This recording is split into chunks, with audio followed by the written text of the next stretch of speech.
सभी को जय श्री राधे। आपने बहुत अच्छी बात कही है। बहुत पूजा ऐसी होती हैं जो हम निरंतर करते हैं, हमें पता ही नहीं होता है कि क्या चढ़ाना है क्या नहीं चढ़ाना है। सबसे प्रथम भगवान शिव की जब पूजन करते हैं तो कुशा के आसन में बैठते हैं और त्रिपुंड लगाते हैं। भगवान शिव का भक्त कैसा होता है?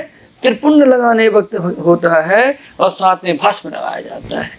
और उनके लिए सबसे उत्तम मंत्र है, कुछ नहीं आता है तो ओम नमः शिवाय, ओम नमः शिवाय मंत्र का जब रुद्राक्षी माला से करना चाहिए। और भगवान शिव को प्रसन्नता के लिए रुद्री का पाठ सबसे श्रेष्ठ फल को देने वाला होता है।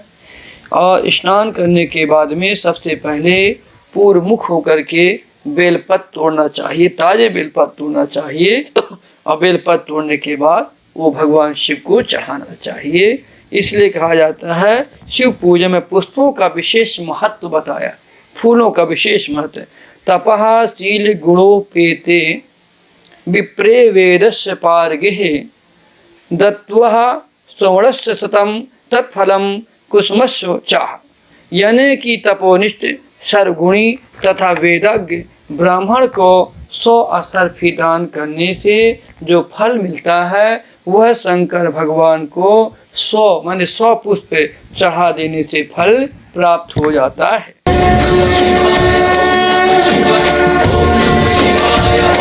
भगवान को बासी पुष्प बिल्कुल नहीं चढ़ाना चाहिए। घर के गार्डन में जो पुष्प लगे हैं उन्हें तोड़िए, जल के छींटे लगा के फिर चढ़ाइए। लेकिन कहा जाता है गंगा जल, तुलसी, बेलपत्र, तीर्थ का लाया हुआ जल मालिक यहाँ का पुष्प बासी नहीं माना जाता है, इसे आप चढ़ा सकते हैं, इसमें कोई किसी प्रकार से दिक्कत नहीं।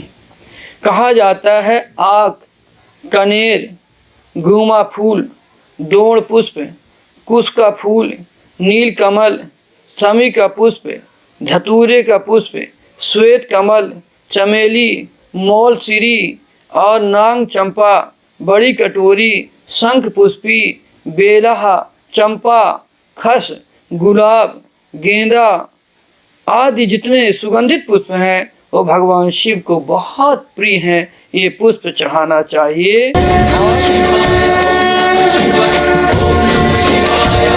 गंधहीन जो पुष्प है वो नहीं चढ़ाना चाहिए। जैसे मैं बताना चाहूँगा कि जो पुष्प कौन से नहीं चढ़ाना चाहिए, कटुमर, केवड़ा, शिरीष, बकुल, कैथ, गाजर, बहेड़ा, कपास, सेमल, अनार का पुष्प, जूही, बसंत ऋतु में खिलने वाला कंद और दोपहरी के फूल और पत्र आदि ये सब शिव पूजा में निषेध बताया गया है।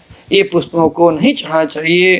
फूल, फल और पत्र जैसे उगते हैं वैसे ही इन्हें शिव एवं देवों के लिए चढ़ाना चाहिए।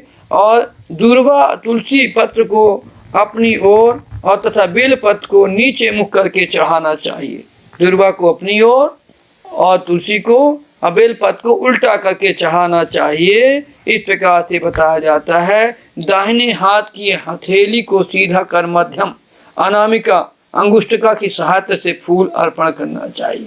ऐसे पुष्प लें और फिर ऐसा चढ़ाएं। इस प्रकार से 3, क्योंकि विधि नहीं पता होती है चढ़ाने के, लोग ऐसे लेते हैं ऐसे चढ़ा देते हैं। जिस विधि जब नहीं प्राप्त होता है उसका पुण्य प्राप्त नहीं होता है। इसलिए दाहिने हाथ की हथेली के अनामिका और मध्यमा अंगुष्ठिका के सहारे से पुष्पों को बेलपत्र को अर्पण करने से बहुत पुण्य प्राप्त होता है। चढ़े हुए निर्मल पुष्प आदि को अंगूठे और तर्जनी की सहायता से उतारना चाहिए। अंगूठा और तर्जनी की सहायता से उतारना चाहिए।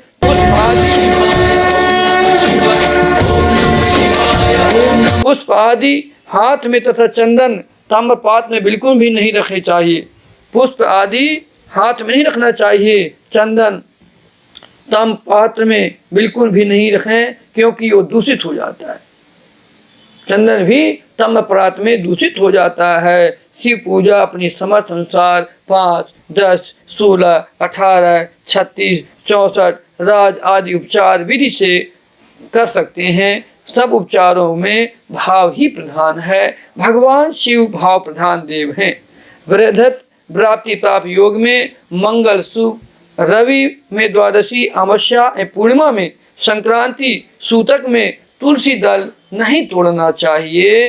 चतुर्थी, अष्टमी और नवमी, चतुर्दशी, संक्रांति, अमावस्या और सोमवार को बेलपत्र भी नहीं तोड़ना चाहिए, परंतु निषिद्ध काल में पूरे दिन पहले तोड़ सकते हैं, एक दिन पहले ही तोड़ सकते हैं।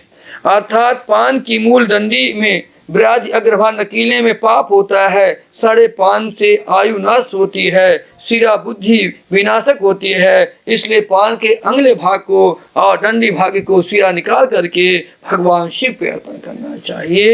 इस प्रकार से भगवान शिव में ये चढ़ाने की विधि बहुत जरूरी है, जानना चाहिए क्या चढ़ाना है और कैसे चढ़ाना है, कब चढ़ाना है, ये जानकारी अवश्य होना चाहिए। बिना जानकारी के कोई भी कार्य करने से उससे पुण्य नष्ट होता है और उसका कोई फल प्राप्त नहीं होता है।